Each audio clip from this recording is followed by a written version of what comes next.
அந்த நாளிலே தமிழ்நாடு முஸ்லிம் முன்னேற்ற கழகத்தின் சார்பில்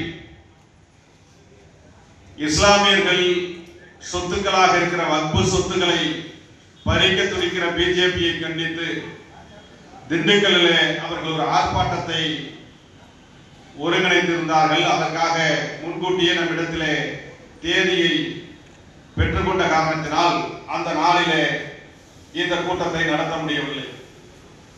அதேபோல் டிசம்பர் 24ஆம் தேதி தந்தை பெரியார் நினைவு நாளை ஒட்டி இப்படி ஒரு கூட்டத்தை நடத்தலாம் என்று இருக்கிற போது திராவிடர் விடுதலை கழகத்தின் சார்பில் அங்கே கோயம்புத்தூரிலே ஒரு மிகப்பெரிய பொதுக்கூட்டத்தை திராவிடர் விடுதலை கழகம் ஏற்பாடு செய்திருக்கிறது. அதிலே நாம் பங்கெடுக்க வேண்டிய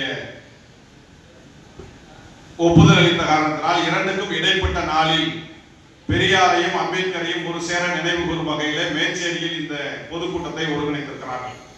உண்மையிலேயே மாவட்ட செயலாளர் குருமூர்த்தி அவர்களுக்கும் தம்பி தீனா உள்ளிட்ட இந்த பகுதியினுடைய பொறுப்பாளர்களுக்கெல்லாம் நான் நெஞ்சார்ந்த முதற்க நன்றியை இங்கே உறுத்தாக்கிக் கொள்ள கடமைப்பட்டிருக்கிறேன். அதே போல நேரத்தின் அருமை கருதி இங்கிருக்கிற இளவேனில் அவர்கள், முகிலரசன் உள்ளிட்ட செந்தமலன் உள்ளிட்ட மாநில மண்டல பொறுப்பாளர்கள் எல்லாம் அவர்களே ஏறத்தாழ இந்த கருத்தை ஒட்டி ஒரு மணி நேரத்திற்கு மேலாக பேசக்கூடிய ஆற்றல் மிகுந்த தலைவர்கள் தான். இருப்பினும் கூட தலைவர் பேச வேண்டும் என்கிற அடிப்படையில் இந்த நேரத்தை எனக்கு பரிமாறி கொடுத்திருக்கிறார்கள். அவர்களுக்கும் இந்த நேரத்தில் நெஞ்சார நன்றியை சொல்ல கடமைப்பட்டிருக்கிறேன். அதே போல இங்கே நான் வருகை தருகிற போது இங்கே மேடைக்கு முன்பாக அமர்ந்திருக்கிற தாய்மார்கள், என்னுடைய அம்மா, அக்கா, தங்கைகள் எல்லாம் ஏதோ குருமூர்த்தி அழைத்தால் நாங்கள் வந்திருக்கிறோம் என்கிற அந்த அளவில் மாத்திரம் இல்லாமல் என்னுடைய பிள்ளை வந்திருக்கிறான், எங்களுடைய தலைவன் வந்திருக்கிறான் என்று கையை பிடித்து ஆற தழுவி தன்னுடைய பாசத்தை வெளிக்காட்டி ஒரு உணர்வுபூர்வமான ஒரு மகளிர் கூட்டத்தை இங்கே கண்முன் பார்க்கிற வாய்ப்பை பெற்றிருக்கிறதற்காக அந்த தாய்மார்களுக்கு இந்த நேரத்தில் நெஞ்சார்ந்த நன்றியை நான் இங்கே பகிர்ந்து கொள்ள கடமைப்பட்டிருக்கிறேன். வரலாற்று சிறப்புமிக்க ஒரு பொதுக்கூட்டமாக இது அமையப்பட்டிருக்கிறது. தந்தை பெரியார், புரட்சியாளர் அம்பேத்கர் அவர்களுடைய நினைவை போற்றக்கூடிய வகையிலே இங்கே பல செய்திகளை இங்கே எடுத்துரைக்க வேண்டிய கருத்துக்களை எனக்கு முன்னர் பேசிய ஐயா கொளத்தூர் மணியண்ணன் அவர்கள் மிக தெளிவாக இங்கே தன்னுடைய கருத்தை பதிவு செய்திருக்கிறார்கள். புரட்சியாளர் அம்பேத்கர் அவர்களும் தந்தை பெரியார் அவர்களும் இருவரையும் ஒருவர் சந்தித்துக் கொள்ளாத நிலையிலே கூட ஒரு சேர கருத்துக்களை அல்லது ஒத்த கருத்துக்களை, பகுத்தறிவு கருத்துக்களை ஒரு சேர அவர்கள் வெளிப்படுத்தி இருக்கிறார்கள். எனவேதான் தென்னாட்டினுடைய பெரியார் என்று அம்பேத்கரையும் வடநாட்டினுடைய பெரியார் என்ற அம்பேத்கரையும் அழைக்கக்கூடிய அளவிற்கு அவருடைய சிந்தனை ஒன்றாக இருந்திருக்கிறது என்பதை இங்கே அண்ணன் மணியண்ணன் அவர்கள் இங்கே பதிவு செய்தார்கள். அதே போல அவர்களுக்கு இடையே இருக்கக்கூடிய மாறுபட்ட கருத்துக்களையும் எந்த கருத்துக்களிலே எல்லாம் அவர்கள் இணைந்திருக்கிறார்கள் என்பதையும் இங்கே ஏறத்தாழ ஒரு பயிற்சி வகுப்பை போல அல்லது ஒரு பாடத்தை போல, ஒரு ஆசிரியரை போல இங்கே நடத்தி பல செய்திகளை, வரலாற்று செய்திகளை நமக்கு தந்திருக்கிறார்கள். எனவே புரட்சியாளர் அம்பேத்கர் அவர்களும் தந்தை பெரியார் அவர்களையும் சுருக்கமாக விளக்கி சொல்ல வேண்டும் என்று சொன்னால், இரண்டு பெரும் தலைவர்களும் நாணயத்தினுடைய இரண்டு பக்கங்கள், நாணயத்தில் ஒரு பக்கம் இல்லை என்றால் கூட அந்த நாணயம் எப்படி செல்லாததாகி விடுமோ அதை போல பெரியாரை விட்ட அம்பேத்கரையோ, அம்பேத்கரை மறுத்த பெரியாரையோ பேசுவது என்பது சாதி ஒழிப்பின் அடையாளம் அல்ல என்பதுதான் இங்கே பிரதான கருத்தாக தமிழ் புலிகள் கட்சியின் சார்பிலே நாம் இங்கே முன்வைக்க விரும்புகிறோம். அம்பேத்கர் அவர்கள் தமிழகத்திற்கு வருகை தந்திருந்த போது தமிழகத்தில் இருக்கிற தலைவர்கள் எல்லாம் அம்பேத்கரை சந்தித்து சாதி ஒழிப்பு என்கிற கருத்தை மையப்படுத்தி பட்டியலின மக்கள் இந்த அடக்குமுறைகளிலிருந்து மீறுவதற்கு ஒரு இயக்கமாக, ஆலோசனைகளாக புரட்சியாளர் அம்பேத்கர் அவர்களை சந்தித்து எங்களை நீங்கள் வழிநடத்துங்கள், தமிழகத்தினுடைய இந்த அடக்குமுறைகளுக்கு எதிராக நீங்கள் குரல் கொடுக்க வேண்டும், போராட முன்வர வேண்டும் என்றெல்லாம் அவர்களிடத்திலே கருத்தை வலியுறுத்துகிற போது புரட்சியாளர் அம்பேத்கர் சொன்னதாக செய்தி பதிவுப்பட்டிருக்கிறது. தமிழகத்திலே ஆகச்சிறந்த தலைவராக தந்தை பெரியார் என்று ஒருவர் இருக்கிறார், அவரை நீங்கள் தலைவராக பற்றிக் கொள்ளுங்கள் என்று புரட்சியாளர் அம்பேத்கர் அவர்களே தந்தை பெரியாரை தலைவராக இங்கே முன்மொழிந்த வரலாறுகள் இங்கே இருக்கிறது. அதே போல தந்தை பெரியார் அவர்கள் ஒரு மேடையிலே குறிப்பிடுகிற போது, நான் இங்கே புத்தர், இயேசு, நபிகள் ஆகிய 3 பேரைத்தான் நான் தலைவராக ஏற்றுக்கொள்வது வழக்கம். 4வதாக இந்த மண்ணிலே ஒருவரை மகானாக தலைவனாக நான் பார்க்கிறேன் என்று சொன்னால் அவர்தான் புரட்சியாளர் அம்பேத்கர் என்று அம்பேத்கரை தலைவராக ஏற்றுக்கொண்ட தந்தை பெரியாரினுடைய வரலாறுகள். 2 பெரும் தலைவர்களும் ஆளுமைகளும் ஒரே கருத்துக்களை இங்கே விதைத்தார்கள், ஒரே பார்வையில் கருத்துக்களை இங்கே பதிவு செய்தார்கள் என்பதுதான் வரலாற்று ரீதியாக நாம் பார்க்கிற பல செய்திகள்.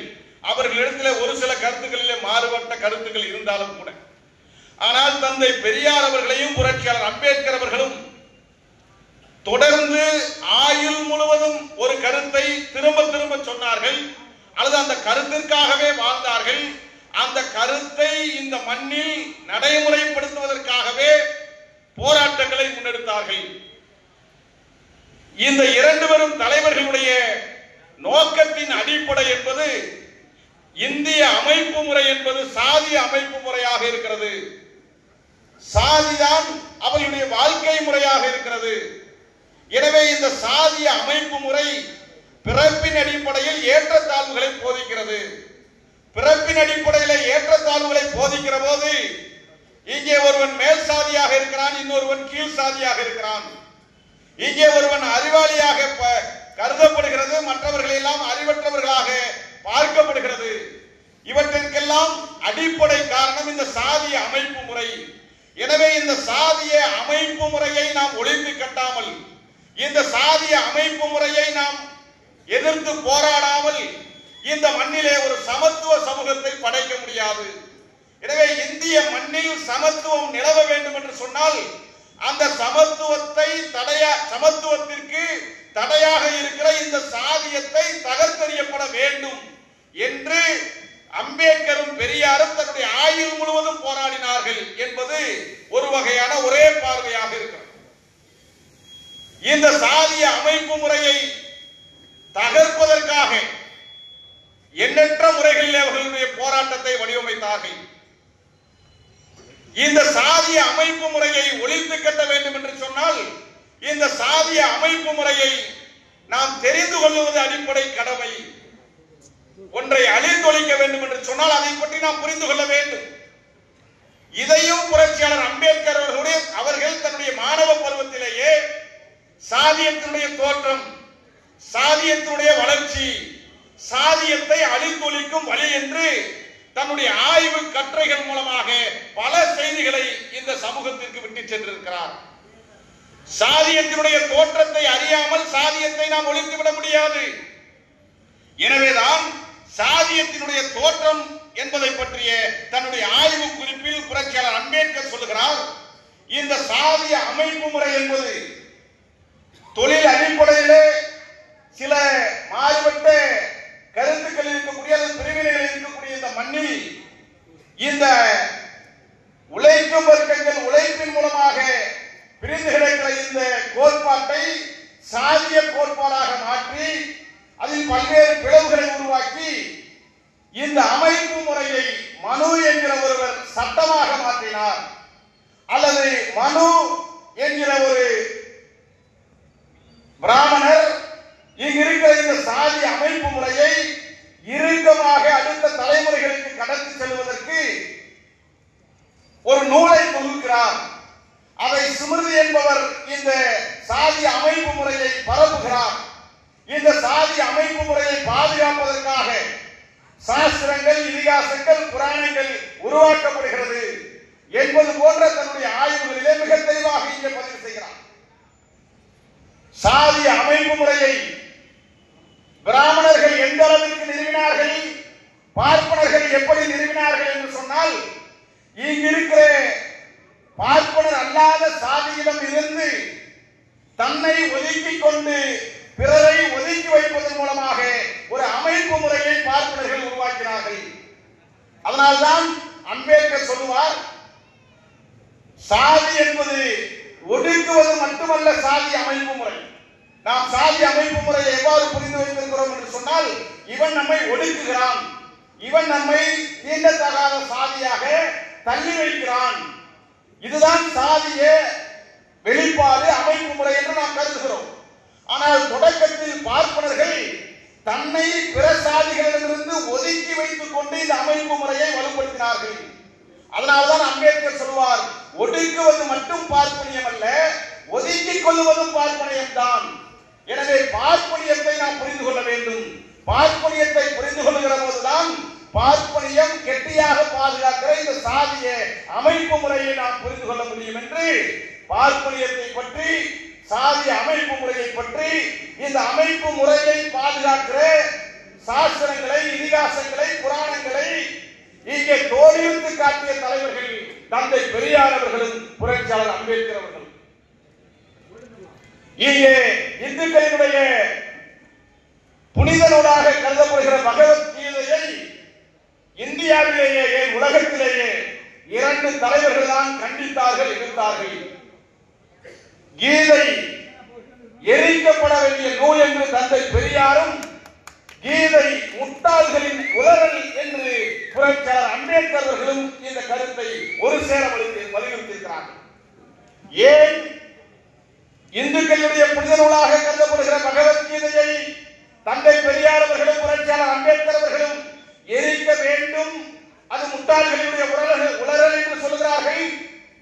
அந்த பகவத்கீதையிலே கிருஷ்ணன் என்கிற ஒருவர், கிருஷ்ணன் என்கிற நாம் இங்கே கடவுளாக நம்பிக்கொண்டிருக்கிற அந்த கிருஷ்ணன் என்பவர் அந்த பகவத்கீதையிலே ஒரு செய்தியை சொல்கிறார்.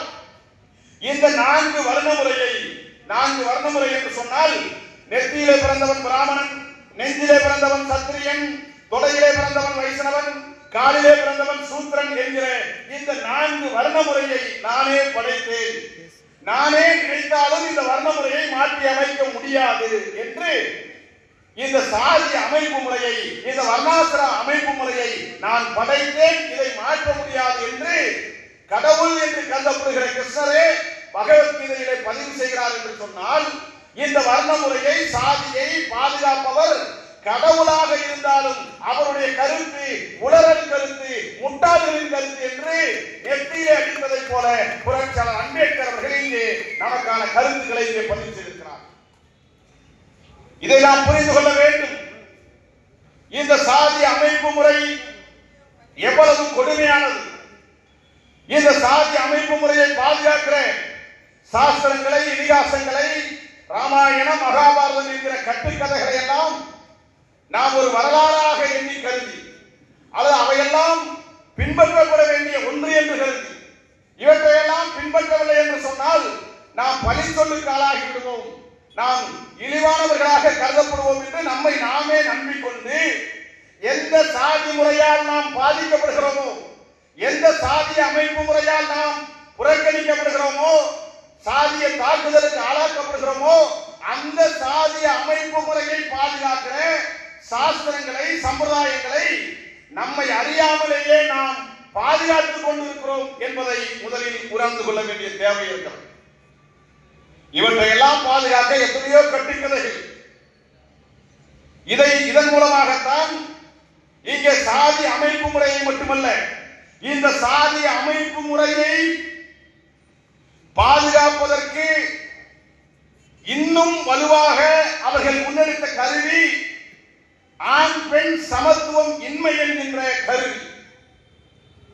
இங்கே நாட்டில் சரிவாதியாக இருக்கிற பெண்கள் ஆண்களுக்கு சமமானவர்கள் அல்ல.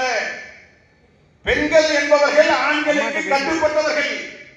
பிறக்கிற போது அவருடைய தந்தை சொல் பேச்சை கேட்க வேண்டும், தந்தைக்கு எதிராக இருக்கக்கூடாது, தந்தையின் கட்டுப்பாட்டில் வளர வேண்டும். வளர்ந்த பிறகு கணவனின் கட்டுப்பாட்டில் அந்த பெண்ணாகப்பட்டவள் இருக்க வேண்டும். அதற்கு பிறகு தன்னுடைய குழந்தையின் கட்டுப்பாட்டில் பெண்ணாகப்பட்டவள் இருக்க வேண்டும். எனவே பெண்ணாக பிறக்கிற ஒருவள் தான் மரணிக்கிறவரை ஆணின் கட்டுப்பாட்டிலேயே இருக்க வேண்டும், ஆணுக்கு அடிமையாக இருக்க வேண்டும் என்று நான் முன்பு குறிப்பிட்ட அந்த மனு இந்த சாதிய அமைப்பு முறையை பாதுகாக்க பெண்களை அடிமைகளாக கட்டாயப்படுத்துவது மட்டுமல்ல, அதுதான் அமைப்பு முறையிலே பாதுகாக்க வேண்டும் என்கிற முறையை உருவாக்கினார்கள். எனவேதான் மனு எழுதிய அந்த மனு தர்ம சாஸ்திரத்தை, பெண்களுக்கு எதிரான அந்த கோட்பாடுகளை நாம் எதிர்த்து போராடி கொண்டிருக்கிறோம், ஒழிக்க வேண்டும் என்று நாம் பேசிக் கொண்டிருக்கிறோம். இங்கே பெண்ணாகப்பட்டவள் இந்த அமைப்பு முறையை பாதுகாக்க வேண்டும் என்று சொன்னால் அவர்கள் இங்கே குறிப்பாக பெண்கள் மூலமாக இந்த சாதி முறையை பாதுகாக்க துடிக்கிறார்கள். அதற்கு அவர்கள் முன்னெடுக்கக்கூடிய கருவிதான் இந்த அடிமையிலே இருக்கிற பெண்ணாகப்பட்டவள் தகப்பன் பேச்சை, கணவன் பேச்சை, மகன் பேச்சை கேட்டு அவர்களுடைய பேச்சுக்கு எதிர் இல்லாமல் அல்லது மீறாமல் கட்டுப்பட்டு வாழ வேண்டும். அதற்கு என்ன பொருள்? தந்தை என்ன சொல்லி வளர்ப்பார்? பல பல ஸ்லோகங்கள் இருக்கிறது, பல பெண்களுக்கு எதிரான கருத்துக்கள் இருக்கிறது. இவற்றுக்கெல்லாம் அடிப்படை பெண்ணாகப்பட்டவள் தந்தை சொல்பவனை மட்டுமே திருமணம் செய்ய வேண்டும். சாதி மறுப்பு திருமணங்கள் செய்துவிடக் கூடாது, கலப்பு திருமணங்கள் இங்கே நடந்துவிடவே கூடாது. இந்த அமைப்பு முறை ஒன்று இருக்கிறது அல்லவா? இங்கே பட்டியல் சாதியிலே பல சாதிகள் இருப்பதை போல பிற்படுத்தப்பட்டவர்கள், மிக பிற்படுத்தவர்கள் என்று 4000 அமைப்பு முறை இருக்கிறது அல்லவா? இந்த அமைப்பு முறையிலே அவர்கள் அந்தந்த சாதியிலேயே திருமணம் முடிக்க வேண்டும். அப்படி திருமணம் முடித்தால்தான் இந்த சாதி பாதுகாக்கப்படும். பட்டியல் சாதியில பிறந்த ஒருவர் பிற்படுத்தப்பட்ட சாதியிலேயோ, பிற்படுத்தப்பட்ட சாதியில பிறந்த ஒருவர் மிக பிற்படுத்தப்பட்ட சாதியிலேயோ, மிக பிற்படுத்தப்பட்ட சாதியில பிறந்தவர் பிராமண சாதியிலேயோ சாதி மறுப்பு திருமணங்கள் செய்துவிட்டால், சாதி மாறி திருமணங்கள் நடந்துவிட்டால் இந்த சாதிய அமைப்பு முறை உடைந்துவிடும். இந்த அமைப்பு முறையை உடையாமல் பாதுகாக்க வேண்டும் என்று சொன்னால் பெண்களை பணிதாண்டா பத்தினிகளாக பாதுகாக்க வேண்டும் என்று இந்த மனு தர்மம் சாஸ்திரம் சொல்கிறது. இதன் மூலமாக இந்த சாதி அமைப்பு முறையை இங்கிருக்கிற சாதியவாதிகள் அல்லது மதவாதிகள் பாதுகாப்பாக வைத்திருக்கிறார்கள். ஆனால் அம்பேத்கர் இதை உடைக்கிறார். இந்தியாவுடைய வரலாற்றிலே அகமன முறை என்ற ஒன்றே கிடையாது, புறமண முறைதான் இருந்தது. கடந்த காலங்களில், துவக்க காலத்தில் வரலாறு நெடுக ஒரே சாதியில் திருமணம் முடிக்கிற முறை என்பது வரலாற்றில் கிடையாது. அம்பேத்கர் தன்னுடைய ஆய்வுகளை நிரூபிக்கிறார். இந்த மண்ணிலே புறமண சாதி முறைதான் இருந்தது. பின்னால் மனுவின் மூலமாக, மனு சாஸ்திரத்தின் மூலமாக இந்த புறமண முறை ஒழிக்கப்பட்டு அகமண முறையை இங்கே இந்த மண்ணிலே வேறொன்றை செய்தவர்கள் இங்கு இருக்கிற பிராமணர்கள், பார்ப்பனர்கள். எனவே இந்த சாதி மறுப்பு திருமணங்கள் மூலமாக சாதி உடைந்து விடக்கூடாது என்பதற்காகத்தான் பெண்கள் சாதி மாறி திருமணம் செய்துவிடக்கூடாது என்கிற நிலைப்பாட்டிலே அவர்கள் உறுதியாக இருக்கிறார்கள். இவற்றையெல்லாம் நாம் உணராமல், இவற்றையெல்லாம் அறிந்து கொள்ளாமல் இந்த அமைப்பு முறையை நாம் உடைக்க முடியாது. இங்கே பகவத்கீதையாக இருக்கலாம், அல்லது இங்கே நாம் எல்லாம் இந்தியாவிலே இந்துக்களாக, இந்தியர்களாக இங்கே ப்ரொமோட் செய்யப்படுகிறது, இங்கே எடுத்து சொல்லப்படுகிறது. ஆனால் அம்பேத்கர் இந்து மதத்தை பற்றி அல்லது இந்துக்களை பற்றி இங்க எல்லாம் நம்ம பேசிக்கிட்டே இருக்கிறோம். அம்பேத்கர் என்று சொன்னாலே அவர் தாழ்த்தப்பட்ட சாதிக்கு போராடியவர், அவர் ஒரு தாழ்த்தப்பட்ட சாதியை சார்ந்தவர், அரசியல் அமைப்பு சட்டத்தை எழுதியவர். அதற்கு மேலாக அம்பேத்கருக்கு ஒரு பிம்பம் கிடையாது. ஆனால் அம்பேத்கருடைய உண்மை முகம் என்ன? இங்கே தந்தை பெரியாரை நாம் இங்கே பெரியாருக்கு பல போராட்ட வரலாறுகள், தியாக வரலாறுகள் உண்டு. ஆனால் பெரியாரை இங்கே நாம் என்னவாக கட்டமைக்கப்பட்டிருக்கிறார்கள்? பெரியார் என்று சொன்னால் கடவுள் இல்லை என்று சொல்லலாம். அதோடு பெரியாரை அடைத்து விடுவது. அம்பேத்கர் என்று சொன்னால் அவர் எஸ்சி தலைவர் என்று அதோடு அடைத்து விடுவது. ஆனால் இவற்றையெல்லாம் தாண்டி பெரியாருடைய முகங்களும் அம்பேத்கருடைய முகங்களும் ஏராளம் உண்டு. இதை நாம் அறிந்து கொள்வதும் புரிந்து கொள்வதும் மிக முக்கியம்.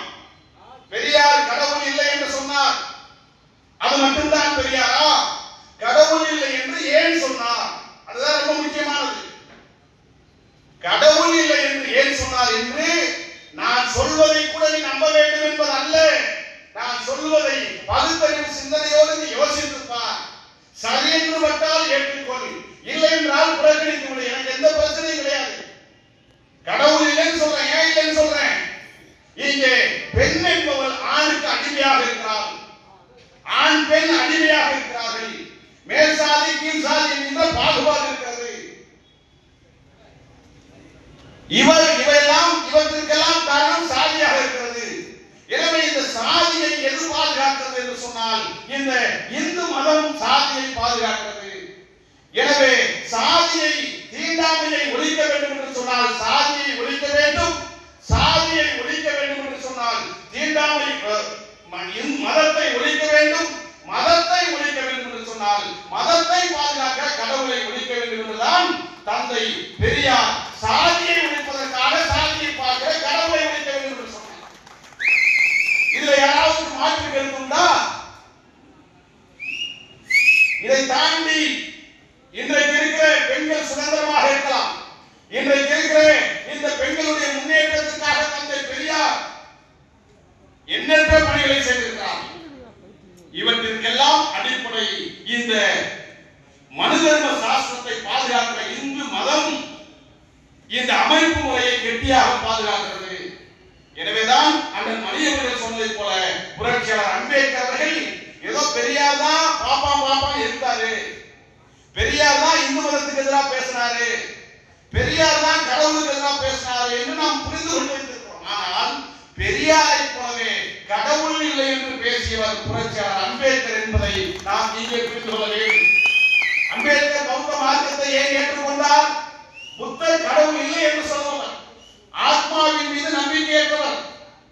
எனவேதான் கடவுள் இல்லை ஆத்மா இல்லை என்று தந்தை பெரியார் சொன்னதை போலவே கடவுள் இல்லை ஆத்மா இல்லை என்று முழங்கியவர் தன் புரட்சியாளர் அம்பேத்கர் அவர்கள். அம்பேத்கர் தன்னுடைய வரலாற்றில் இரண்டு பேரை எதிரியாக இங்கே கட்டமைக்கிறார். ஒன்று பார்ப்பனியம், இன்னொன்று முதலாளியம். பார்ப்பனியம் என்றால் அந்த பார்ப்பனியத்தை பாதுகாக்கிற இந்து மதம் தான், இந்து மதத்தை பார்க்கிற பார்ப்பனியம் தான். அதனால்தான் நான் பிறக்கிற போது இந்துவாக பிறந்து விட்டேன், சாகிற போது இந்துவாக சாக மாட்டேன் என்று இந்து மதத்திலே இருந்து வெளியேறியவர். இவையெல்லாம் பெரியாருக்கு மட்டுமா, பெரியார் கருத்துக்கள் மட்டுமல்ல, இவைதான் அம்பேத்கருடைய கருத்துக்களும். இதை எத்தனை அம்பேத்கரிஸ்டுகள் புரிந்து வைத்திருக்கிறார்கள் என்பதுதான் நமக்கு தெரியவில்லை. ஏனென்றால் அம்பேத்கரை நாம் சரியாக புரிந்து கொள்கிற போதுதான் இந்த மண்ணிலே அம்பேத்கர் விரும்பிய சாதி ஒழிப்பு, சமூக நீதி, அம்பேத்கருடைய கோட்பாடுகளில் இருக்கிற சுதந்திரம், சமத்துவம், சகோதரத்துவம் என்கிற அந்த கோட்பாடுகள் எல்லாம் இந்த மண்ணிலே நாம் விதைக்க முடியும். ஆனால் இன்றைக்கு அம்பேத்கரை பயன்படுத்துபவர்களே அம்பேத்கரை ஒரு குறுகிய பார்வையை பார்க்கிறார்கள், அல்லது அம்பேத்கர் படத்தை வைத்துக் கொண்டே அம்பேத்கருக்கு எதிரான வேலைகளை செய்து கொண்டிருக்கிறார்கள், அல்லது அம்பேத்கரை புரிந்து கொள்ளாத அரைவேக்காடுகள் எல்லாம் அம்பேத்கரை தலைவர் என்று போட்டுக் கொள்ளக்கூடிய ஒரு காலம் இங்கே வந்துவிட்டது. அம்பேத்கர் சாதியை ஒழிக்க வேண்டும் என்று சொன்னார். எந்த சாதிய? தாம் பிறந்த சாதியை விட்டுட்டு எல்லா சாதியும் ஒழிக்கணும்னு நினைக்கிறான். தாம் பிறந்த சாதி பாதுகாப்பாக இருக்கணும், கௌரவமா இருக்கணும். இப்ப சக்தியா இருக்கானே, சக்தியா அது பாதுகாப்பா இருக்கணும், மற்ற சாதியெல்லாம் ஒழிக்கிறான். அம்பேத்கர் சாதியை ஒழிக்க வேண்டும் என்று சொன்னது தான் பிறந்த சாதியையும் சேர்த்துதான். நாகை திருவள்ளுவரோ தமிழ் புலிகளே சாதி பகுதிகளோ சாதி ஒழிய வேண்டும் என்று சொன்னால் என்னுடைய சாதியும் சேர்ந்து ஒழிய வேண்டும் என்று நான் பேசிக் கொண்டிருக்கிறேன். ஒழிய என்னுடைய சாதி பாதுகாப்பாக இருக்க வேண்டும், மற்ற சாதிகள் எல்லாம் அழிக்கப்பட வேண்டும் என்பது அல்ல அர்த்தம். அதுவல்ல அம்பேத்கரையும், அதுவல்ல பெரியாரையும். பெரியாரையும் அம்பேத்கரையும் தயவு செய்து பெரியாரையும் அம்பேத்கரையும் தலைவராக ஏற்றுக்கொண்டவர்கள் புரிந்து கொள்ள வேண்டும் என்பதற்காக இதை நான் சொல்லுவேன். ஏன்னா அப்துல் சமதை பத்தி பிரச்சனை இல்லை, கெஜ்ரிவாலை பத்தி பிரச்சனை இல்லை, அவங்க எல்லாம் நமக்கு எதிரின்னு தெரியும். அப்துல் சமத் அம்பேத்கர் தூக்குறதுக்கும் அம்பேத்கரை ஒடுக்கப்பட்ட தலைவர்கள் தூக்குவதற்கு நிறைய வித்தியாசம்.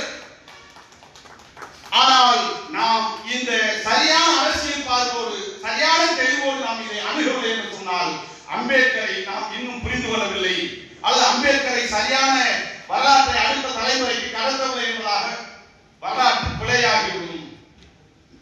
எனவேதான் இதில் நாம் மிக தெளிவாக இருக்க வேண்டும். இங்கே நமக்கு எண்ணற்ற பிரச்சனைகள் இருக்கிறது. நான் பிற்பகலிலேயே இங்கே இந்த வட்டார பகுதிகளுக்கு நான் வந்துவிட்டேன். சுற்று வட்டார பகுதியில் நடக்கிற சாதி கொடுமைகள் எல்லாம் இங்கே பகிர்ந்தளிக்கப்படுகிறது. இன்னும் கூட இறந்த பிணத்தை பொது பாதையிலே எடுத்து செல்ல முடியாத கிராமங்கள் இந்த எடப்பாடி சட்டமன்ற தொகுதிக்குள்ளே இருக்கிறது. இன்னும் கூட தேனின் கடைகளிலே இரட்டை கொலை முறை இந்த மண்ணிலே இருக்கிறது என்பது போன்ற தோழர்கள் பல ஆவேசமான அல்லது அழுத்தமான கருத்துக்களை நிறைத்தார்கள். இதுவெல்லாம் ஒரு வகையான சாதிய அழுத்தங்கள் இன்னும் இந்த மண்ணிலே பரவி இருக்கிறது என்பதாக நாம் புரிந்து கொள்ள முடிகிறது. ஆனால் இந்த அடக்குமுறையை எதிர்க்க வேண்டும் என்று சொன்னால், இந்த சாதி கொடுமைகளிலிருந்து நாம் விடுபட வேண்டும் என்று சொன்னால், மேச்சேரி மட்டுமல்ல, எடப்பாடி மட்டுமல்ல, மேற்கு மண்டலம் மட்டுமல்ல, தமிழகமே அம்பேத்கருடைய வாரிசுகளாக, பெரியாருடைய வாரிசுகளாக இந்த தமிழ் புலிகள் இங்கு இருக்கிற மக்களை அமைப்பாய் திரட்ட வேண்டிய கடமை நமக்கு இருக்கிறது. ஒவ்வொருவரும் அம்பேத்கரிஸ்டாக மாறுகிற போதுதான், ஒவ்வொருவரும் பெரியாரிஸ்டாக மாறுகிற போதுதான், ஒவ்வொருவரும் தமிழ் புலிகளாக தன்னை மாற்றிக் கொள்கிற போதுதான் இந்த அடக்குமுறைக்கு தீர்வு கிடைக்கும் என்பதை நாம் இங்கே புரிந்து கொள்ள வேண்டும். இப்படியெல்லாம் இந்த சாதி அடக்குமுறைகள் இந்த மண்ணில் நிலவுகிறது. இன்னொரு புறம் இந்த சமூகம் ஒடுக்கப்பட்ட சமூகத்திலும் ஒடுக்கப்பட்ட சமூகமாக இருக்கிற இந்த சமூகம் கல்வியிலே, வேலை வாய்ப்பிலே, பொருளாதாரத்திலே, அரசியலிலே இன்னும் பின்தங்கி இருக்கிறார்கள். நாடு சுதந்திரம் அடைந்து 75 ஆண்டுகளுக்கு மேலாகிவிட்டது. இன்னும் சாதி கொடுமையிலிருந்து நாம் மீள முடியவில்லை. இன்னும் கல்வி, வேலை வாய்ப்பு, பொருளாதாரத்திலே நாம் முன்னேற்றத்தை அடைய முடியவில்லை. இந்த சமூக மாற்றம் என்பது எல்லா நிலைகளிலும் இருக்கிறது. இவையெல்லாம் சாதியை அடிப்படையாக கொண்டிருக்கிறது. ஏன் நாம் மீண்டும் மீண்டும் சாதி அமைப்பு முறைக்கு வருகிறோம் என்று சொன்னால், சாதி அமைப்பு முறை அவ்வளவு வலுவானது. சாதி ஒழிப்பை பேசுகிற நமக்கே நம்மை அறியாமல் சாதி உணர்வு தலை தூக்குகிற அளவிற்கு சாதி மிக கொடூரமானது. அம்பேத்கர் அதை தெளிவா சொல்வார். ஒரு சொந்த சாதிக்கான ஒரு சாதியை ஏற்றுக்கொள்கிற ஒருவன், அது மதத்தை ஏற்றுக்கொள்கிற ஒருவன், அவனுடைய சிந்தனைகள் எப்படி இருக்கும்? தப்பே செஞ்சிருந்தாலும் நம்ம சாதிக்காரப்பா, அவனை தண்டிக்காதீங்கப்பா அப்படின்னு சொல்லுவான். சாதியை, மதத்தை ஏற்றுக்கொண்டிருக்கிறோம். இன்னொருவன் சரியாகவே இருந்தாலும் கூட அவன் வேறு சாதிக்காரன், அவனை நாம் பின்பற்ற வேண்டிய அவசியம் இல்லை. இதெல்லாம் மனு தர்மத்திலே சொல்லுது. அறிவாளியாக இருந்தாலும் தாழ்த்தப்பட்டவனை ஏற்றுக்கொள்ளாத என்று மனு தர்ம சாஸ்திரம் சொல்கிறது. ஏன் அம்பேத்கரை பாப்பா அறிவாளிக்கு ஏற்க மாட்டான்? ஏன் இங்க இருக்கிற மேல் சாதிக்காரன் என்று சொல்லப்படுகிறவன் எல்லாம் அம்பேத்கரை இங்கே அறிவாளியாக ஏற்றுக்கொள்ள மாட்டான்? ஏன்? ஏனென்றால் அறிவாளியாக இருந்தாலும் அவன் தாழ்த்தப்பட்டவன், எனவே அவனை அறிவாளியாக, தலைவனாக ஏற்க கொள்ளக்கூடாது என்று அவன் மண்டையிலே புரிந்து வைத்திருக்கிற அந்த மனு சாஸ்திரம் அவனுக்கு அப்படி சொல்லப்பட்டிருக்கிறது. இதெல்லாம் அந்த சாதிய மனநிலை. திருவள்ளுவன் நல்லா பேசுறாரு, நல்லா போராடுறாரு, ஆனா அவர் எங்க சாதிக்காரர் கிடையாதுங்க. அதனால உங்க சாதினா பரவாயில்ல, நீங்களும் அவரோட போய் சேருங்கன்னு வேற சாதிக்காரன் சொல்லிட்டு இருக்கான். சொந்த சாதிக்காரனுக்கு அது தெரியல, அது கூட தெரியல. அது நான் சொந்த சாதிக்கிறது என் சாதியை சேர்த்து ஒழிக்கணுங்கிற அந்த அடிப்படையில் இருந்து நான் பேசுறேன். ஏன் இது ரொம்ப ரொம்ப முக்கியமானது. இன்னைக்கு சாதியை பற்றி பேசிட்டாலே இங்கே ஒரு சாதியை முத்திரை குத்தப்படுது. இதுவெல்லாம் சாதிய உளவியல் இருந்து வருகிறது. இதை நுணுக்கமாக நுட்பமாக நாம் கவனிக்க தவறினால் நாம் உண்மையான அம்பேத்கரிஸ்டுகளாக, பெரியாரிஸ்டுகளாக இருக்க முடியாது என்பதற்காக இதை நான் சொல்லுகிறேன்.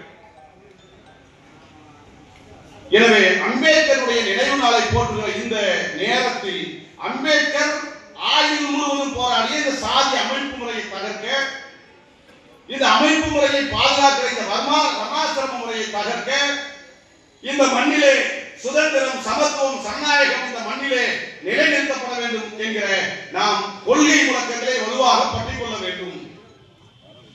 அப்படி பற்றிக்கொள்கிற போதுதான் நாம் இங்கே அமைப்பாக பெற முடியும். அம்பேத்கரை தலைவராக ஏற்றுக்கொள்கிற போதுதான், அம்பேத்கர் நமக்காக என்ன வேலைகளை செய்திருக்கிறார் என்பதை புரிந்து கொள்கிற போதுதான் நாம் அம்பேத்கரை தலைவராக ஏற்றுக்கொள்ள முடியும். அம்பேத்கரை தலைவராக ஏற்றுக்கொள்கிற போதுதான் இந்த சாதி அடக்குமுறையிலிருந்து நம்மை நாம் விடுவித்துக் கொள்ள முடியும். இன்றைக்கு பல பேர் அம்பேத்கரை தவறுதலாக புரிந்து கொண்டிருக்கிறார்கள், அல்லது நமக்கு நாமே அவரை ஒரு குறுகிய வட்டத்திலே பார்க்கக்கூடிய நிலையிலே தான் அம்பேத்கருடைய அரசியல் இந்த மண்ணிலே விதைக்கப்பட்டிருக்கிறதோ என்கிற ஐயப்பாடு நமக்கு ஏற்படுகிறது. இப்போ இந்த மண்ணிலே ஒடுக்கப்பட்ட மக்களையும் ஒடுக்கப்பட்ட மக்களாக இருக்கிற இந்த அருந்ததியர் மக்களுக்கு அவர்கள் கல்வியிலே, வேலை வாய்ப்பிலே, பொருளாதாரத்திலே முன்னேற்றம் அடைய வேண்டும் என்பதற்காக 2009ஆம் ஆண்டு திராவிட முன்னேற்ற கழக அரசால் அருந்ததியர்களுக்கான உள்ளிட ஒதுக்கீடு வழங்கப்பட்டது. வழங்கப்பட்டு ஏறத்தாழ 14 ஆண்டுகளாக இருக்கிறது. ஆனால் எந்த சமுதாயத்திற்கு இந்த அரசு உள்ளிட ஒதுக்கீடு வழங்கியதோ, யார் கல்வியில், வேலை வாய்ப்பில், பொருளாதாரத்தில் முன்னேற வேண்டும், அவர்களும் பிற பட்டியல் சாதியினரோடு இருக பற்றிக் கொள்ள வேண்டும், பொது நீரோட்டத்தில் அவர்கள் இங்கே முன்னேறி மேலே வர வேண்டும் என்று எந்த நோக்கத்திற்காக அந்த உள்ளிட ஒதுக்கீடு கொடுக்கப்பட்டதோ, அந்த உள்ளிட ஒதுக்கீட்டை பற்றிய புரிதல் எந்த சாதிக்கு வழங்கப்பட்டதோ அந்த சாதிக்கு இன்னும் வரல. நமக்கு உள்ளிட ஒதுக்கீடு ஒன்று இருக்கானே பல பேருக்கு தெரியல. எப்படி வன்கொடுமை தடுப்பு சட்டம் என்கிற ஒன்று உருவாக்கப்பட்டு 50 ஆண்டுகளுக்கு மேலாகிவிட்டதோ, அந்த வன்கொடுமை தடுப்பு சட்டம் என்றால் என்ன, அது என்னென்ன பிரிவுகளிலே இருக்கிறது, எதுவெல்லாம் தீண்டாமை, எதுவெல்லாம் இந்த வன்கொடுமை தடுப்பு சட்டத்திலே வரும் என்று வன்கொடுமை தடுப்பு சட்டம் யாருக்காக கொண்டு வரப்பட்டதோ அவனுக்கே அந்த சட்டத்தை பற்றிய விழிப்புணர்வு இல்லையோ, அதை போலவே அருந்ததியர் உள்ளிட ஒதுக்கீடு சட்டம் என்கிற ஒரு சட்டம் வந்திருக்கிறது. அந்த சட்டத்திலே இன்னும் நமக்கு ஒரு புரிதலோ ஒரு தெளிவோ ஏற்படாத நிலை இருக்கிறது. அப்படி இருக்கிற காரணத்தினால்தான் உள்ளிட ஒதுக்கீட்டை எதிர்க்கிறோம் என்கிற பெயரில் அம்பேத்கர் பெயரை கொண்டவர்களே இந்த உள்ளிட ஒதுக்கீட்டிற்கு எதிராக நிற்கிறார்கள். அதற்கு அம்பேத்கரை துணைக்கு இருக்கிறார்கள். இந்த அரசியலை நாம் புரிந்து கொள்ள வேண்டும். ஒன்று, இந்த உள்ளிட ஒதுக்கீட்டுடைய நோக்கம் நமக்கு புரியவில்லை.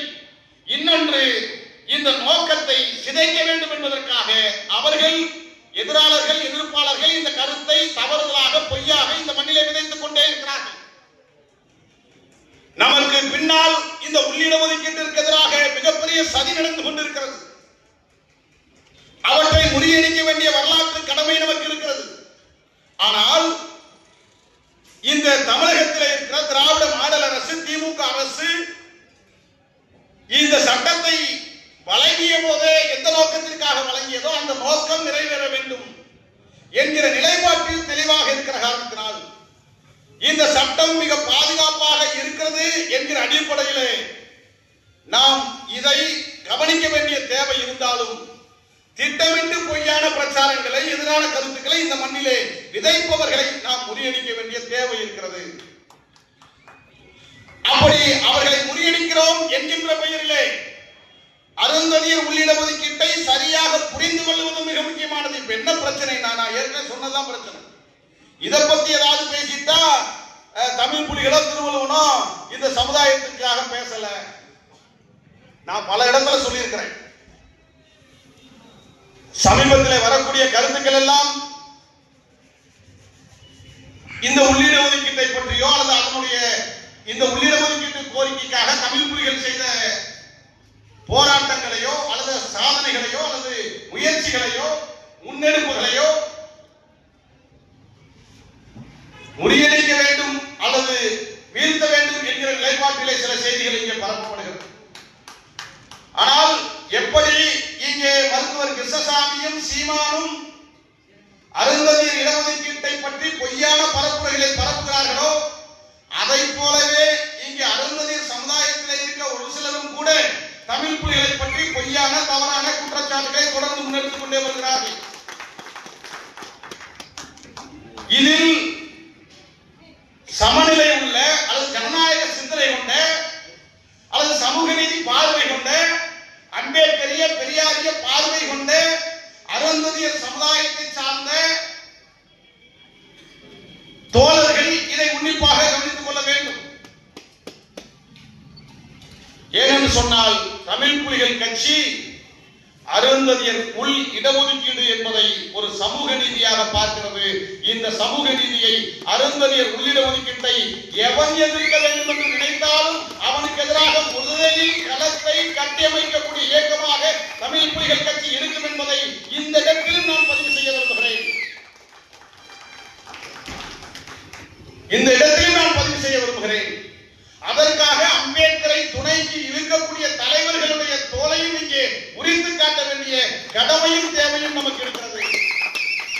ஏதோ அம்பேத்கரை பற்றி தெரியாதவர்களைப் போல, அரசியல் அமைப்பு சட்டத்தை பற்றி தெரியாதவர்களைப் போல இன்றைக்கு மருத்துவர் கிருஷ்ணசாமி அவர்கள் சென்னையில பேரணி நடத்தி இருக்கிறார், டெல்லியிலே கருத்தரங்கம் நடத்தி இருக்கிறார். தேவேந்திர வேளாளர்கள் இடஒதுக்கீட்டுடைய பயனை பெற முடியவில்லை, அவர்களுக்கு இடஒதுக்கீடு வேண்டும் என்று முழங்குகிற கட்சி தமிழ் புலிகள் கட்சி என்பதை இங்கே நான் முதலில் பதிவு செய்ய கடமைப்பட்டிருக்கிறேன். ஏனென்றால் இடஒதுக்கீடு என்பது எல்லோருக்குமான சம பங்கீடு, அதுல யாருக்குமே மாற்று கருத்து கிடையாது. அதே போல ஆதி திராவிட சமூகமாக இருக்கலாம், இன்னும் விளிம்பு நிலையில் இருக்கிற குறவர் சமூகமாக இருக்கலாம். இடஒதுக்கீடு என்பது இட பங்கீடு என்பது எல்லாருக்குமே போய் சேர வேண்டும் என்பதிலே எல்லளவும் மாற்று கருத்து கிடையாது.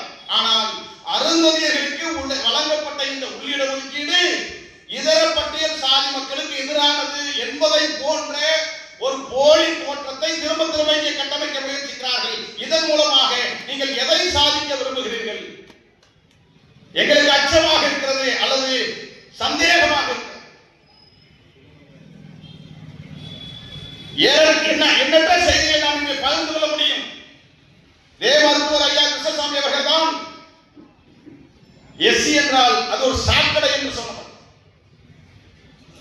இந்த சாக்கடைகளோடு எங்களோடு ஒப்பிடாதீர்கள் என்று சொன்னவர், சாக்கடைகளோடு எங்களை ஒப்பிடாதீர்கள் என்று சொன்ன மருத்துவர் ஐயா அவர்கள் இன்றைக்கு அருந்ததியர் மக்களுக்கு எதிராக எண்ணற்ற போராட்டங்களை நீங்கள் முன்னெடுக்கிறீர்களே, இது எந்த வகையிலே நீங்கள் ஏற்றுக்கொண்ட அம்பேத்கருடைய உருவப்படத்திற்கு அஞ்சலி செலுத்திவிட்டே டெல்லியில செலுத்திவிட்டே இடஒதுக்கீட்டுக்கு எதிராக இருக்கிறார். அம்பேத்கர் எழுதிய அரசியல் அமைப்பு சட்டத்திற்கு எதிரானது என்று அவரே பேட்டியும் அளிக்கிறார். அருந்ததியர்களுக்கு வழங்கப்பட்ட உள்ளிட ஒதுக்கீடு அரசியல் அமைப்பு சட்டத்திற்கு எதிரானது அல்ல. பல மேடைகளிலே நான் இங்கே பேசியிருக்கிறோம். அரசியல் அமைப்பு சட்டத்திற்கு எதிரானது என்று சொல்லுபவர்கள் எந்த சட்டத்தை சொல்கிறார்கள், எந்த பிரிவை சொல்கிறார்கள்? அரசியல் அமைப்பு சட்ட பிரிவு 341வது பிரிவு அரசியல் அமைப்பு சட்டத்திலே இந்த பட்டியல் சாதிக்குள்ளே இருப்பவர்களுக்கு இடஒதுக்கீடு வழங்குவதற்கு அனுமதிக்கவில்லை. அதை மீறி திமுக அரசு வழங்கி இருக்கிறது. எனவே அது அந்த சட்டத்திற்கு எதிரானது என்று சொல்கிறார்கள். ஆனால் உண்மை அதுவா? உண்மை அது அல்ல. இந்திய அரசியல் அமைப்பு சட்டம் பிரிவு 341 எந்த இடத்திலும் பட்டியல் சாதிக்குள்ளே இருக்கிற பின்தங்கிய மக்களுக்கு இடஒதுக்கீடு வழங்கக்கூடாது என்று சொல்லவே இல்லை. இன்னும் ஒருபடிக்கு மேலே அரசியலமைப்பு சட்டம் உருவாக்கப்பட்ட பிறகு அரசியலமைப்பு சட்டம் முதல் முறையாக தந்தை பெரியாருடைய போராட்டத்தின் வடிவாக முதல் முறையாக திருத்தமைக்கப்பட்டது. எதற்காக திருத்தி அமைக்கப்பட்டது?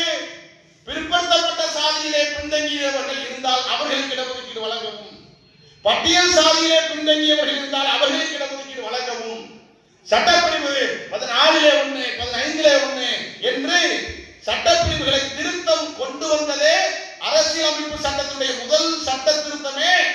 பிற்படுத்தப்பட்டவர்களுக்கும் பட்டியல் சாதி மக்களுக்கும் பின்தங்கியவர்களுக்கு இடஒதுக்கீடு வழங்கலாம் என்கிற சட்டப்பிரிவு தான் அரசியலமைப்பு சட்டத்தினுடைய முதல் பிரிவு, முதல் திருத்தம். எனவே முதல் திருத்தத்தின் அடிப்படையிலும் பட்டியல் சாதியை பின்தங்கி இருக்கிற மக்களுக்கு இடஒதுக்கீடு வழங்கலாம் என்று சட்டம் வெளிப்படையாக சொல்லி இருக்கிறது.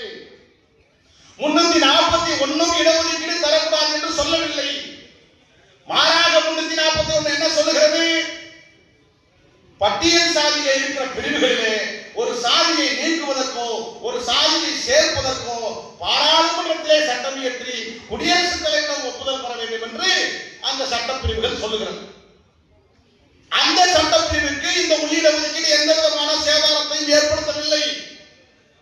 பட்டியல் சாதியில் இருக்கிற 76 சாதிகளே எந்த சாதிகளையும் இந்த உள்ளிட ஒதுக்கீட்டின் மூலமாக நீக்கவில்லை, எந்த சாதிகளையும் இந்த பட்டியலிலே சேர்க்கவில்லை.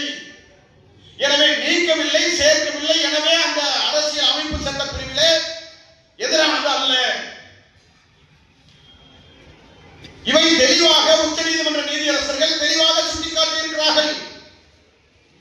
மீண்டும் மீண்டும் பின்தங்கி இருக்கிறார்கள் என்று எந்த கணக்கீடு செய்யப்பட்டது? மக்களிடம் ஒரு குழப்பத்தை உருவாக்குகிறார்கள். அருந்ததிகளிடத்திலே கணக்கெடுப்பு நடத்தப்பட்டதா? எந்த அளவுக்கு அவர்கள் பின்தங்கி இருக்கிறார்கள் என்று புள்ளி விவரம் இருக்கிறதா? எத்தனை அரசு துறைகளை நீங்கள் எடுத்தீர்கள் என்றெல்லாம் குழப்பக்கூடிய கேள்விகளை திரும்ப திரும்ப வாதங்களை முன்வைக்கிறார்கள். ஜனார்தன் கமிட்டி என்கிற ஒரு கமிட்டியை உருவாக்கி அரசு துறைகளிலே IAS கேடர்களிலே IPS கேடர்களிலே முதல் வகுப்பு, இரண்டாம் வகுப்பு, மூன்றாம் வகுப்பு, நான்காம் வகுப்பு நிலைகளிலே எந்த நிலைகளிலே பட்டியல் சாதி மக்கள் அரசு பதவிகளிலே இருக்கிறார்கள், அதில் அருந்ததியர்கள் எங்கெல்லாம் புறக்கணிக்கப்பட்டிருக்கிறார்கள் என்று ஜனார்தன் கமிட்டி ஆய்வு செய்திருக்கிறது. புள்ளி விவரங்கள் சேர்க்கப்பட்டிருக்கிறது. அந்த புள்ளி விவரங்கள் அடிப்படையிலே டி பிரிவு என்று சொல்லப்படுகிற தூய்மை பணியிலே தான் அதிகமாக இந்த மக்கள் ஈடுபட்டிருக்கிறார்களே தவிர இவர்கள் பெரிதாக IAS ஆக இல்லை, IPS ஆக இல்லை, நீதிபதிகளாக யாரும் இல்லை என்று ஜனார்தன் கமிட்டி ஆய்வு மூலமாக சொல்லப்பட்டிருக்கிறது. இதற்கு மேலே என்ன ஆய்வு மருத்துவர் கிருஷ்ணசாமி அவர்களுக்கு தேவைப்படுகிறது? சரி, ஒருவேளை ஜனார்தன் கமிட்டி செய்யவில்லை, நான் மருத்துவர் ஐயா கிருஷ்ணசாமி அவர்களை பார்த்து கேட்கிறேன், நீங்களே வெளியிடுங்களேன். எத்தனை நீதிபதிகள் அருந்ததியர் இருக்கிறார்கள், எத்தனை ஆட்சியாளர்கள் அருந்ததியர் இருக்கிறார்கள், அவர்கள் எத்தனை பல்லர்களையும் பழையர்களையும் உரிமைகளை தடுத்தார்கள், அரசு பணிகளிலே இதர பட்டியல் சாதி பிரிவு மக்களுடைய உரிமைகளை எவ்வாறு பறித்தார்கள் என்று நீங்கள் புள்ளி விவரம் காட்ட முடியுமா? ஆதாரப்பூர்வமாக ஒரு புள்ளி விவரத்தை நீங்கள் காட்டுங்களேன், நாங்கள் வாதிட தயாராக இருக்கிறோம். ஆனால் ஆதாரத்தோடு புள்ளி விவரங்களை காட்டாமல் நீங்கள் சமீப காலத்திலே பல்கலைக்கழகங்களிலே தேர்வு ஆசிரியர், பேராசிரியர், துணை பேராசிரியர்கள் தேர்வுக்கு ஒரு விளம்பரம் செலுத்தப்படுகிறது. இந்த கல்லூரியிலே, இந்த பல்கலைக்கழகத்திலே பேராசிரியர்கள் தேர்வு செய்யப்படுகிறார்கள், உதவி பேராசிரியர்கள் தேர்வு செய்யப்பட போகிறார்கள். எனவே SCA வகுப்பை சார்ந்தவர்கள், SC வகுப்பை சார்ந்தவர்கள் நீங்கள் விண்ணப்பம் செய்து கொள்ளலாம் என்று ஒரு அறிவிப்பு வருகிறது. அந்த அறிவிப்பு ரோஸ்டர் முறையிலே முதலில் SCAக்கு முன்னுரிமை அடிப்படையில் ஒதுக்கப்பட்டிருக்கிறது. எனவே 10 சீட்டு பேராசிரியர்களுக்கு தேவைப்படுகிறது என்று சொன்னால், 10 பதவிகளுக்கு தேவைப்படுகிறது என்று சொன்னால், முதல் 2வது இடத்திலே SCA இருக்கிறார்களா, 6வது இடத்திலே SC இருக்கிறார்களா என்று அந்த விண்ணப்பம் சொல்லுகிறது. அதிலே முதல் இடத்தில் SCAவை வைத்து விட்டார்களே, ஒரு பதவிதான் பேராசிரியர் தேர்வு செய்ய போகிறார்கள், ஒரு உதவி பேராசிரியர் தான் தேர்வு செய்ய போகிறார்கள், அந்த ஒரு பதவியிலும் அருந்ததியிலே நியமிக்க போகிறார்களே, இதன் மூலமாக இதர பட்டியல் சாதிகள் பாதிக்கப்படுகிறார்கள் என்று நீங்கள் ஒரு வாதத்தை முன்வைக்கிறீர்கள். ஒருவேளை வாதத்திற்காக உங்கள் வாதத்தை நான் ஏற்றுக்கொண்டாலும் எத்தனை பல்கலைக்கழகத்தில் அந்த முதல் SCAக்கு ஒதுக்கப்பட்ட பிரிவில் அருந்ததியர்கள் அந்த வேலை வாய்ப்பில் சேர்ந்தார்கள் என்று நீங்கள் பட்டியலிலே வெளியே கொண்டு வர முடியுமா?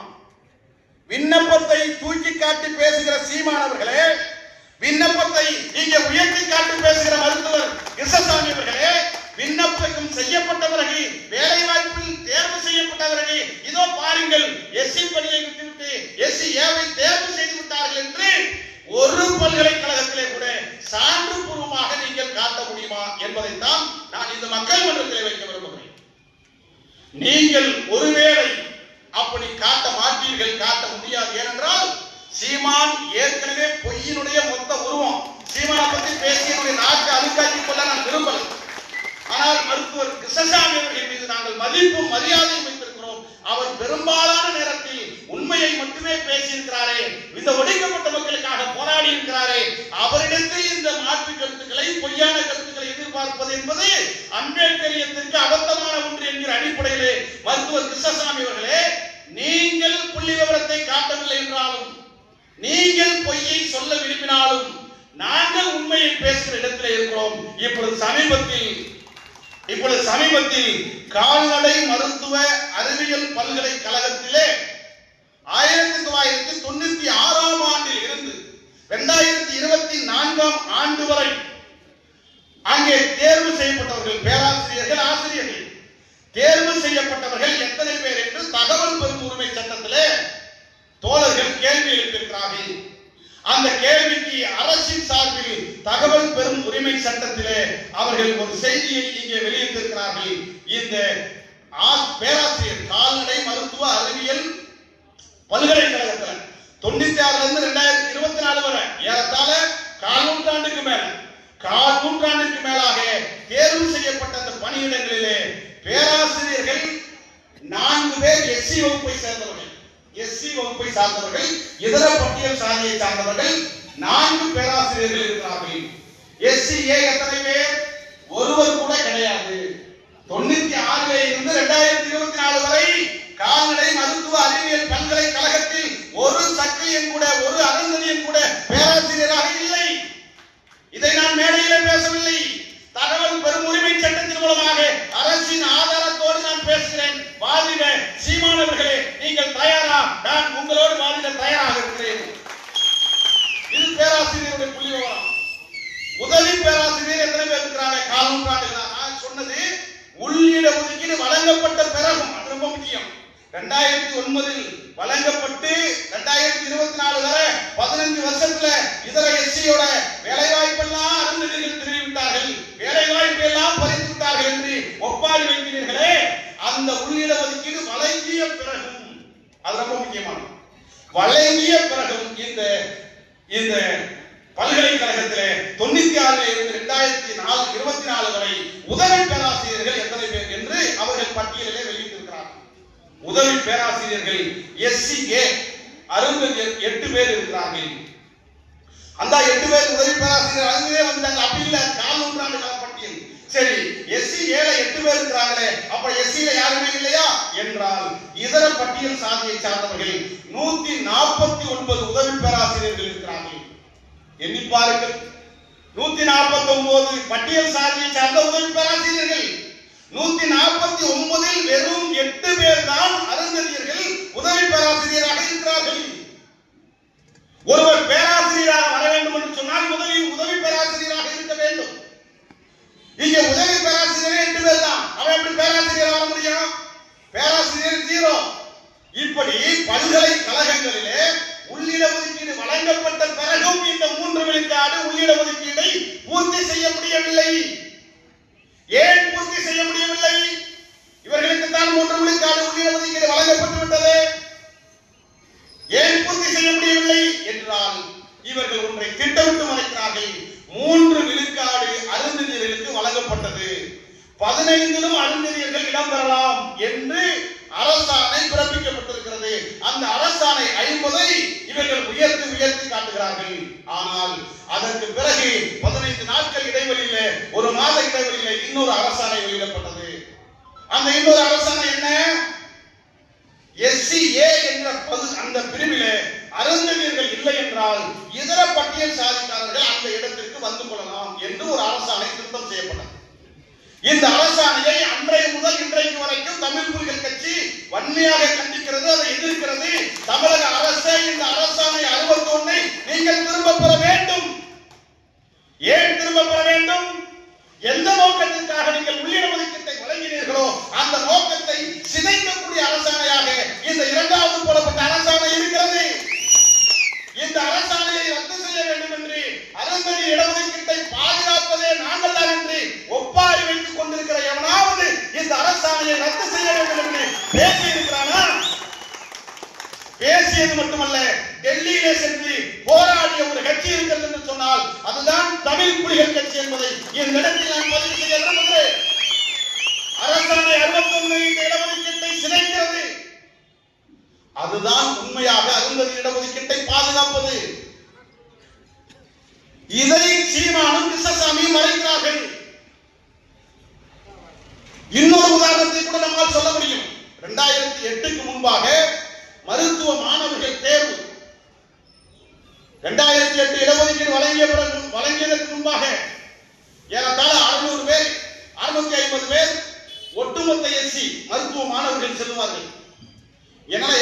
SC மட்டுமே இங்க டார்கெட் பண்றாங்க.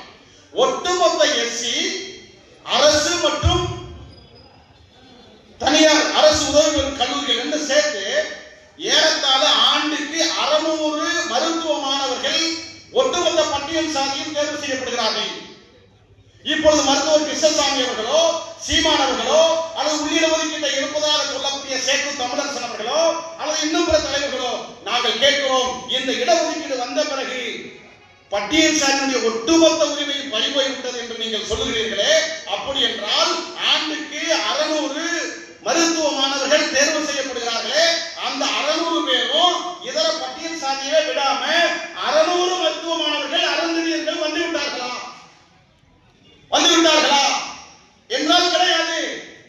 2008ஆம் ஆண்டு மருத்துவ கல்லூரி மாணவர்களாக 5 பேர் 6 பேர் தேர்வு செய்யப்படுவார்கள். கலைஞர் வழங்கிய சட்டத்திற்கு பிறகு அது 30 ஆனது, அது 40 ஆனது, 50 ஆனது. இப்பொழுது கடைசியாக 2023-24 இந்த மருத்துவ கல்லூரியிலே மாணவர்களாக தேர்வு செய்யப்பட்டவருடைய பட்டியல் வந்திருக்கிறது. அதில் 23-24 ஆண்டுக்கான அந்த கல்வியிலே மருத்துவ மாணவர்கள் ஏறத்தாழ இங்கே மொத்தமாக SC பட்டியலில் 675 மருத்துவ மாணவர்கள் தேர்வு செய்யப்பட்டிருக்கிறார்கள். அதில் அருந்ததியர் எத்தனை பேரு? வெறும் 130 பேர் தான். ஆண்டுக்கு மருத்துவ மாணவர்கள் இந்த இடஒதுக்கீடு கிடைத்த பிறகு அவர்கள் உள்ளே போனது 130 பேர் தான். மீதம் இருக்கிற 675 பேரும் இதர பட்டியல் சாதிக்காரர்கள் தான். ஆக இந்த 130 எந்த கணக்கு? அது 3 விழுக்காடு அடிப்படையிலான கணக்கு. எந்த இடத்திலும் அது 15ஆக உயரவில்லை. 3 கிடைக்கப்பட்ட பிறகு 15லும் இடம் இருக்கிறது என்று அரசாணை சொல்லுகிறது. இவன் சொன்ன மாதிரி எந்த அதிகாரி கேட்கிறான்? ஒரு பயலுக்கு அது தெரியல. ஏங்க உங்களுக்கு தான் 3 கொடுத்துட்டாங்க, அதோட நிறுத்திக்க கேட்கிறான். ஏங்க இல்லைங்க 3க்கு மேல 15 வரலாம் இருக்கும், அப்பெல்லாம் ஜீவோ கிடையாதுங்க, தெரியாதுங்க.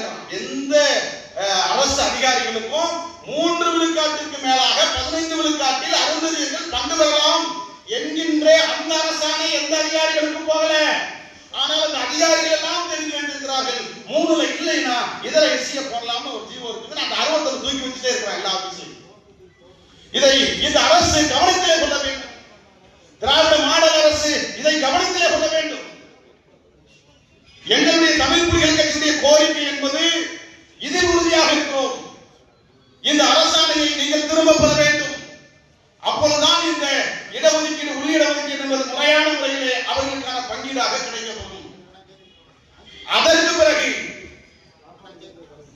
மக்கள் தொகை அடிப்படையில் நீங்கள் செய்த தவறை சரி செய்து அருந்ததியர் இடஒதுக்கீட்டை நீங்கள் உயர்த்தி வழங்க வேண்டும். இது மிக முக்கியமான கோரிக்கை, தமிழ் புலிகள் கட்சி கோரிக்கை. இப்பொழுது மருத்துவர் கிருஷ்ணசாமி கூட ஒரு கோரிக்கை வச்சாங்க. ஆதி திராவிடர்கள் ஒரு சாதி பேரை நீங்க பொது பேர்ல வைக்க கூடாது, நீங்க வந்து அந்த பேரை மாத்தணும்னு கிருஷ்ணசாமி கூட அந்த கோரிக்கை வச்சிருந்தாங்க. அப்போவே நாங்க இதை மறுத்தோம். ஆதி திராவிடர் என்கிற பெயரை மாற்றி வேறொரு பெயர் வைக்கணும். அது என்ன பெயரா கூட இருக்கலாம், பட்டியல் சாதி பிரிவு என்று வைக்கலாம், வேற ஏதோ ஒரு பிரிவில் வைக்கலாம். இது பெயர் மாற்றம் எந்த பேர்ல வச்சாலும் பிரச்சனை இல்லை. நாங்க உடனே இதுக்கு எதிராக பேசுறோம் அப்படி இல்லை. எங்களுடைய நிலைப்பாட்டை சொல்ல வேண்டிய தேவை இருக்கிறது. ஆதி திராவிடர் என்று பெயரை நீங்கள் மாற்ற வேண்டும் என்று மருத்துவர் கிருஷ்ணசாமி அவர்களை நீங்கள் சொல்லுகிறீர்களே, சரி, ஆதி திராவிடர் என்று பெயர் மாற்றம் செய்யப்பட்டிருக்கிறது. அதன் மூலமாக நாம் எதை சொல்ல விரும்புகிறோம்? தமிழ் புலிகள் கட்சி இன்னொன்றை அதன் மூலமாக சொல்ல விரும்புகிறது. ஆதி திராவிடர் என்ற இந்த பெயரை மட்டும் மாற்றிவிட்டால் அந்த 76 சாதியிலே ஒரு சாதி என்று சொல்லப்படுகிற ஆதி திராவிடர் என்ற பிரிவு இருக்கிறது அல்லவா, அந்த பிரிவை இவர்கள் நீக்க மாட்டார்கள். நாங்கள் என்ன சொல்ல விரும்புகிறோம்?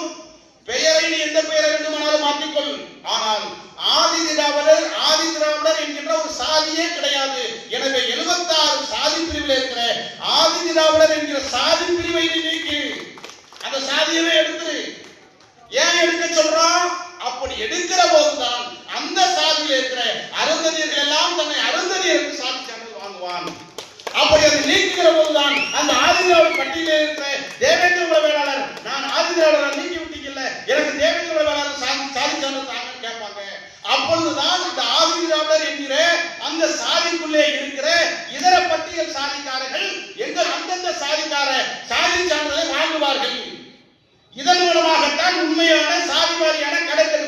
நாம் முன்னெடுக்க முடியும். இதை நாம் புரிந்து கொள்ள வேண்டும். எனவே நாங்கள் 76 சாதி டெல்லியில போராட்டம், இது இப்ப பேசல, அது ரொம்ப முக்கியம். துண்டறிக்கை வச்சிருக்கிறோம். டெல்லியில நாங்கள் போராடுகிற போது 76 சாதிகளிலே இல்லாத சாதிகளை நீக்கி, ஒருவேளை ஏதேனும் சாதி விடுபட்டு இருந்தால் அதை இணைப்பதற்கு நீ முயற்சி செய்து டெல்லியிலே மத்திய அரசை கண்டித்து இந்த போராட்டம் நடத்தணும். ஏதோ தமிழக அரசை நீக்க சேர்க்க சொல்ல, அது மத்திய அரசுக்கு தான் இருக்கு. எனவே தமிழ் புலிகள் நிலைப்பாடு இந்த மத்திய அரசை பார்த்து இந்த 76 சாதிகளிலே ஆதிதிராவிடர் என்கிற ஒரு சாதி தனி சாதி கிடையாது. எனவே அந்த சாதியை நீக்குவதை போல இதர இல்லாத சாதிகளை நீக்கு என்று மத்திய அரசை நாங்கள் வலியுறுத்திக் கொண்டே இருக்கிறோம். ரொம்ப மிக முக்கியமானது. அதே போலத்தான் எங்கள் நிலைப்பாடு இன்னும் ஏராளமாக இந்த உள்ளிட ஒதுக்கீடு விவகாரத்தில் இருக்கிறது. இந்த உள்ளிட ஒதுக்கீடு விவகாரம் என்பது தமிழ்நாட்டிலே இருக்கிற அருந்ததியர் மக்கள் எல்லாம் அருந்ததியர் சமுதாயத்தை முன்னேற வேண்டும் என்று விரும்புகிற எல்லோரும் அருந்ததியர் மக்களுக்கு இந்த இடஒதுக்கீட்டை எப்போதையாவது பாதுகாத்துக் கொள்ள வேண்டும் என்று நினைக்கிறோம். ஆனால் இந்த இடஒதுக்கீட்டிலே மிக முக்கியமான செய்தி என்னவென்று சொன்னால், இந்த இடஒதுக்கீட்டில் இப்பொழுது வழங்கப்பட்டிருக்கிற இந்த 3 விழுக்காடு உள்ளிட ஒதுக்கீடு, இது திராவிட மாடல் அரசு, கலைஞர் தலைமையிலான அரசு, ஸ்டாலின் தலைமையிலே பாதுகாத்து தந்த இந்த அரசு மிக தெளிவாக 100 ஆண்டு காலம் மறுக்கப்பட்ட சமூகமாக அருந்ததியர் சமுதாயம் இருக்கிறது. ஏறத்தாழ நீதி கட்சியில இருந்து 1922 இருந்து 100 ஆண்டு காலம் ஒரு விழுக்காட்டினுடைய பயனை கூட அருந்ததியர் மக்கள் நுகர முடியவில்லை.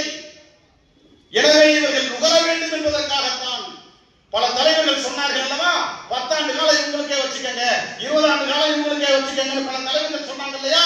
இதையெல்லாம் கலைஞர் கவனத்தில் எடுத்துக்கொண்டுதான் ஒரு 20 ஆண்டு காலம் 30 ஆண்டு காலம் முன்னுரிமை வழங்கி 3 இவன் வந்து கொள்ளணும், 15 வந்து கொள்ளலாம் என்று ஆகச்சிறந்த இழந்த 100 ஆண்டு கால இழப்பை ஈடுகட்டுவதற்காக கலைஞர் தெளிவாக இந்த உள்ளிட ஒதுக்கீட்டை நமக்கு வழங்கியிருக்கிறார்.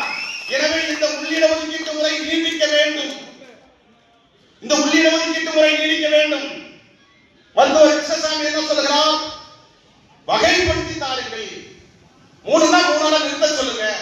முஸ்லிம்களுக்கு 3.5 கொடுத்தீங்கல்ல, அதோட அவங்க நிறுத்துறீங்கல்ல, அருந்ததியருக்கு 3னா 3 நிறுத்துங்கன்னு சொல்றாங்க. மருத்துவர் ஐயா சொல்றாரு. ஆனால் 3 விழுக்காடு ஏறத்தாழ 100 வருஷமா இடஒதுக்கீட்டை நுகரவே முடியல. இப்ப 10 வருஷமா தான் இந்த 3 விழுக்காடு இடஒதுக்கீடே கிடைச்சிருக்கு.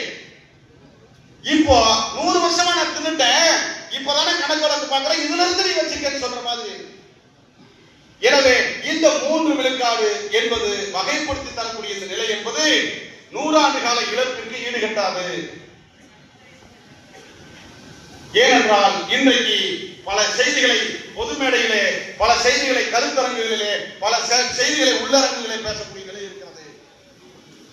இவற்றையெல்லாம் கவனத்திலே கொண்டு மிக தெளிவாக, அது ரொம்ப முக்கியம், அம்பேத்கர் பார்வையோடு, பெரியார் பார்வையோடு, சமூக நீதி பார்வையோடு நேர்த்தியான கோரிக்கைகளை நேர்த்தியாக முன்னெடுத்து இந்த சமுதாயத்திற்கு எது தேவையோ, இந்த சமுதாயத்திற்கு எதை செய்ய வேண்டுமோ அதை மிக தெளிவான பார்வையோடு நகர்த்தி கொண்டிருக்கிற இயக்கம் தமிழ் புலிகள் கட்சி என்பதை இந்த இடத்திலே நான் பதிவு செய்ய விரும்புகிறேன்.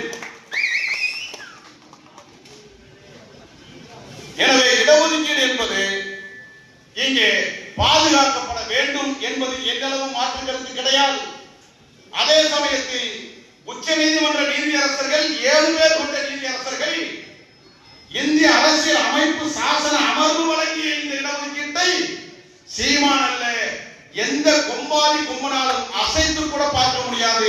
இந்த சட்டம் மிக பாதுகாப்பாக இருக்கிறது என்பதை நான் புரிந்து கொள்ள வேண்டும். அது மட்டுமல்ல, இதை பாதுகாத்து தர வேண்டிய கடமை திராவிட மாடல் அரசுக்கு இருக்கிறது.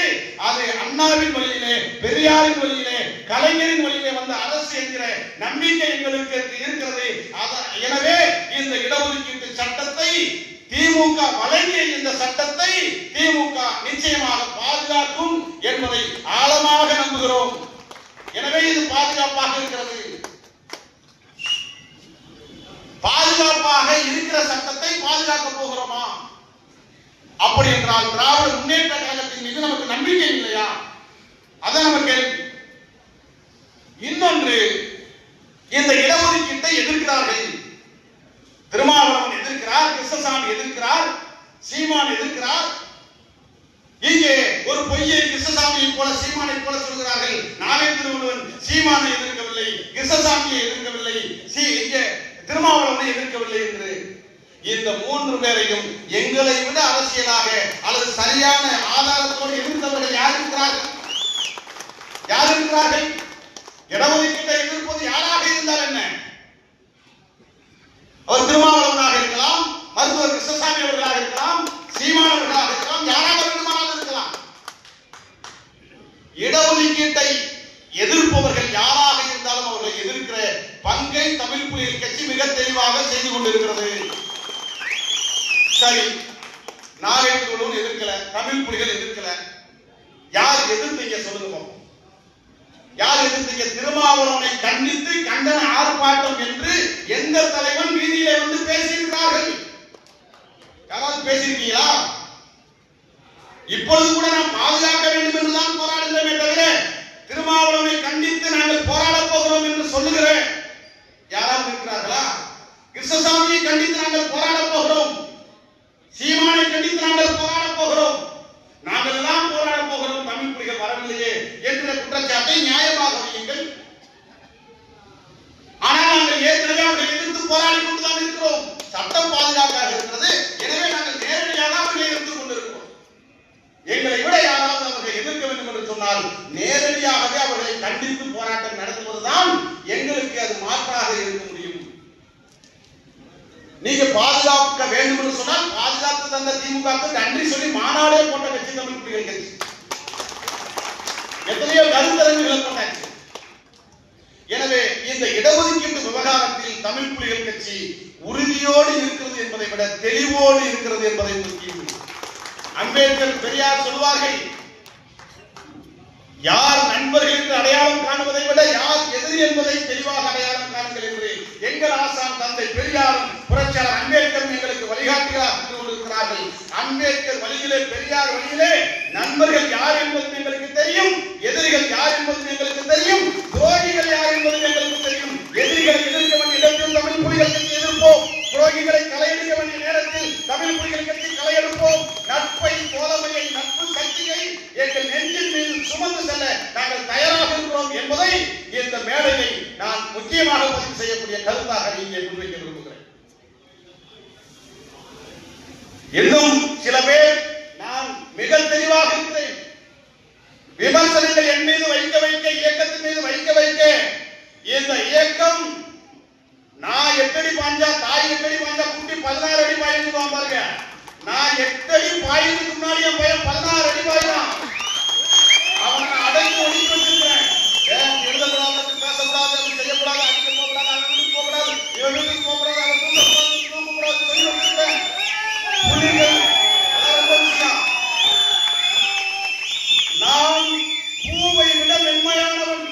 என்னை சீண்டாதவரை, என்னை சீண்டினால் புலியை விட மோசமானவன் என்பதை இந்த இடத்தில் எச்சரிக்கையாக பதிவு செய்து ஆகச் சிறந்த பொதுக்கூட்டத்தை மிகச் சிறப்பாக நடத்திய சேலம் மாவட்டத்தினுடைய அனைத்து மட்ட நிர்வாகிகளுக்கும் எங்காவது நன்றியை சொல்லி நிறைவு செய்கிறேன். நன்றி, வணக்கம்.